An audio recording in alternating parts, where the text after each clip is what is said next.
So ayan guys, umpisahan na natin to. Palitan natin ang sahig. Okay. Palitan natin din tong kanyang kisame. Ha? Bakit? Ayaw may martilyo ko? Ayan, butas-butas na kasi ito mga ka-city boy. Kaya tatanggalin namin yan para palitan namin ng 3/4 na plywood na pinolik pala. Okay. Okay, magtabas tayo mga ka-city boy. Saan yung isa?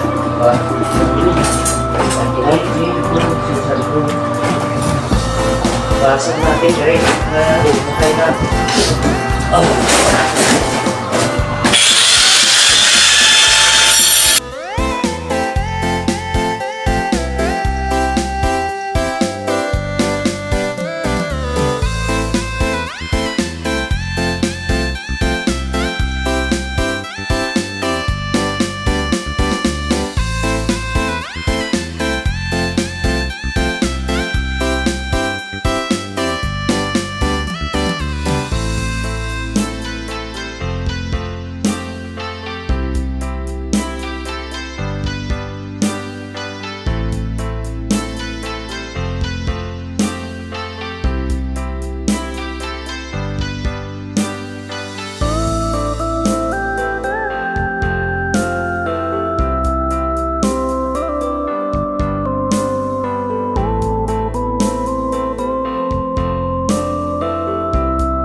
So ayan pa, ipapalitan natin. So itong diretso na to, tapos na yan.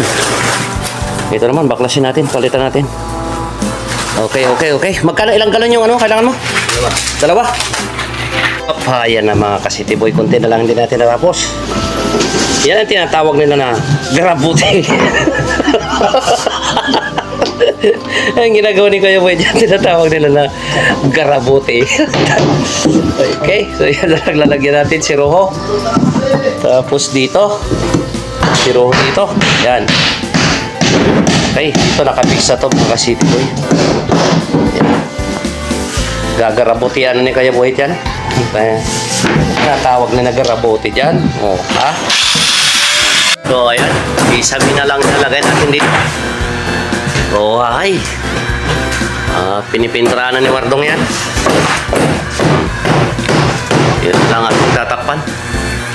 Tapos yung kuntang restasyon dito. Yung ating flooring. Tapos na yan mga ka-city boy. Oh. Nalagyan na rin ang kahoy.